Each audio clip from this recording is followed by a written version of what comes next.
Здравейте! Днес ще се потопим в една наистина фундаментална история. Ще проследим пътешествието на размяната и ще видим как всъщност се е появило едно от най-важните изобретения в нашия свят – парите. И така, нека да започнем с един въпрос, който да ни накара малко да се позамислим. Какво е общото между, да кажем, един хляб, една поп-песен и едно подстригване? Звучи странно, нали? Запазете този въпрос в ума си, защото отговорът ще се разкрие съвсем скоро. Отговорът на тази загадка се крие някъде дълбоко в самите основи на всяка икономика.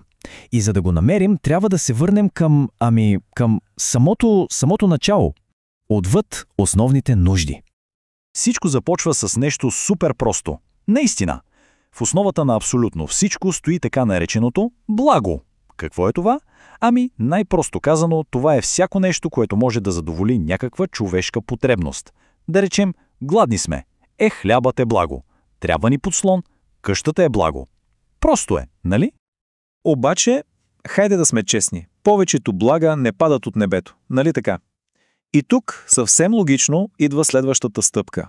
Когато едно благо е резултат от производство, т.е. от човешки труд, то вече се превръща в продукт. В крайна сметка, някой е трябвало да положи труд, за да умеси и изпече този хляб, нали?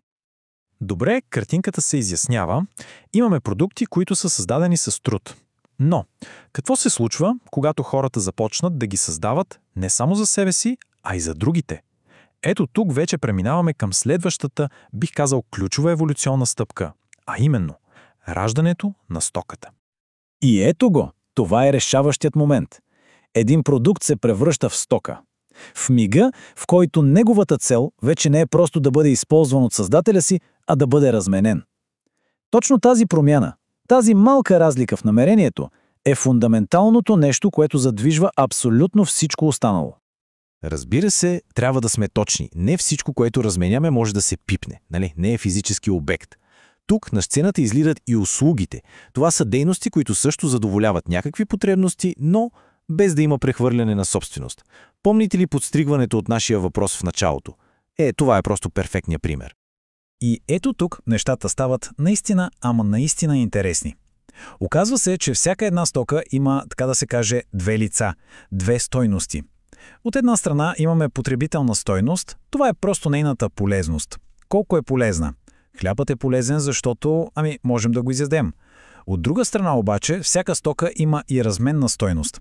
А това е вече способността й да бъде сравнена и разменена с друга стока. Колко хляб струва един чифт обувки, например? Добре но как точно се е случвала тази размяна в зората на човечеството? Преди парите? Този въпрос, естествено, ни отвежда до първата най-стара система за търговия и нейните, меко казано, сериозни недостатъци. Нека да разгледаме проблема с бартера. Значи, бартера. Това е най-простата и най-интуитивна форма на размяна. Става дума за директна търговия. Една стока срещу друга. Един човек дава ябълки, друг му дава риба. На пръв поглед звучи супер просто, нали? Да, ама оказва се, че не е чак толкова просто. Нека видим това предизвикателство в действие с един пример. Представете си следната ситуация. Някой има кокошки, но му трябват обувки. Какво прави? Намира обущар, който, разбира се, има обувки. До тук добре. Обаче идва големият въпрос. Ако обущарят няма нужда от кокошки, може би му трябва вълна. И ето това е големият проблем на бартера, така нареченото двойно съвпадение на желанията. Трябва и двете страни да искат точно това, което другата предлага.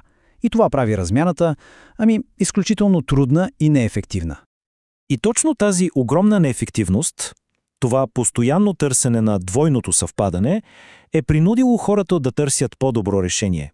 И така са стигнали до едно от най-великите изобретения в цялата човешка история. Решението, което променя обществото завинаги. Изобретяването на парите. Тази еволюция е много ясна, като я погледнем така. Всичко започва с бартера. Директна, но тромава размяна. После обаче се появява нещо ново. Всеобщият еквивалент. Какво е това? Хората се разбират една единствена стока. Да речем сол, добитък, дори раковини, да служи като мярка за всички останали. И накрая, разбира се, достигаме до паричната форма, където благородните метали, заради своите качества, поемат тази важна роля. И така, стигаме до същността. Какво всъщност са парите в такъв случай? Ами те са точно това. Един специален вид стока, която обществото е приело да служи като универсален еквивалент, като обща мярка за стойността на всички останали стоки. Парите са общоприетия посредник, който решава проблема на бартера. И когато вземем разменната стойност на една стока и я изразим чрез този универсален еквивалент – парите, получаваме нещо, което всички познаваме отлично, а именно цената. Толкова е просто. Цената е просто паричният израз на стойността на една стока. Но парите са много, много повече от един обикновен посредник. Те всъщност имат няколко ключови функции. Или, ако искате, можем да ги наречем техните суперсили. Нека да видим кои са те. Нека ги разгледаме набързо. Първата суперсила е, че парите са мярка на стойност. С тях можем да оценим и сравним всичко от хляб до кола. Второ, те са средство за обращение, което прави купуването и продаването супер лесно и бързо. Третата им функция е да са средство за натрупване, т.е. можем да съхраним стойност, да спестим богатство за бъдещето. И накрая, четвърто, те са платежно средство. С тях можем да погасяваме дългове. Има една ключова мисъл, която, според мен, обобщава всичко това по перфектен начин.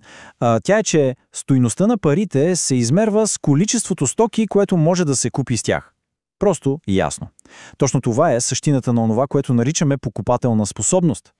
И така проследихме целият този невероятен път, от простата, директна размяна на кокошки срещу обувки до сложната парична система, която познаваме днес. Но, както знаем, еволюцията никога не спира и това ни остава с един финален и според мен доста провокиращ въпрос за размисъл. Дали парите, така както ги познаваме, ще изглеждат по същия начин след 100 години?